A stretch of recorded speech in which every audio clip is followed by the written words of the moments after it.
A long-awaited breakthrough at South Korea's parliament. Rival political parties reached a tentative agreement Monday on next year's budget, and with the revisions made, that bill is expected to be put up for a vote this evening. 3 days late, but perhaps now finally on course to be passed. Our political correspondent Kim Min-ji has been updating us on the developments. Let's connect to her right now. Min-ji, what have you got for us at this hour? Daniel, the National Assembly will vote on the 2018 budget proposal during a plenary session at 9 p.m., so in about an hour's time. It was supposed to take place this morning, but delayed as the specifics of the near $400 billion bill were still being fine-tuned. Now, the budget vote comes 3 days after the legal deadline of December 2nd. The question now is, will it pass? The ruling Democratic Party is short of a majority with 121 seats, so cooperation from the opposition is essential.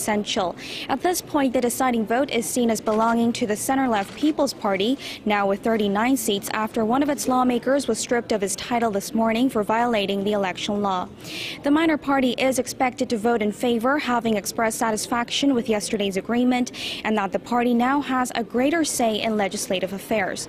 But it's a different story on the conservative side. The main opposition Liberty Korea Party, which holds 116 seats, said despite yesterday's compromise, they are still opposed to key provisions of the bill, with its lawmakers deciding to contest the budget deal. It's holding a meeting of its own right now to decide whether to boycott the session or attend and just vote against the bill. The minor Padam Party, which has 11 lawmakers, also says it will vote against the bill, saying that creating thousands of public sector jobs will burden the economy in the years to come. The minor Progressive Justice Party, with 6 seats, has yet to make a final decision, but has been opposed to other areas of the budget.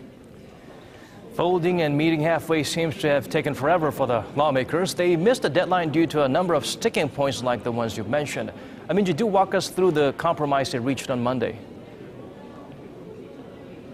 Well, the most contentious issue has been the creation of public sector jobs. The ruling Democratic Party of Korea initially wanted to add over 12,000 new jobs next year, but the opposition had demanded that that figure be slashed. Now, the agreement that they reached was for 9,475, with redistribution of the labor force to take place in the public sector as well. Another area of contention was the $2.7 billion to be set aside for small companies to cushion the fallout from next year's hefty minimum wage hike. Rival parties agreed to keep the budget as it is for 2018, but said the cash support will be changed to indirect forms like tax cuts in the following year. The Stability Fund for 2019 cannot exceed the figure set aside for next year either. As for the much disputed tax reform proposal, they agreed to raise the corporate tax rate to 25% for businesses with taxable profit of more than $300 million instead of the $200 million proposed by the government. Now, that's the gist of it, and hopefully I'll be able to give you the outcome of the vote in our later newscast. Back to you, Daniel.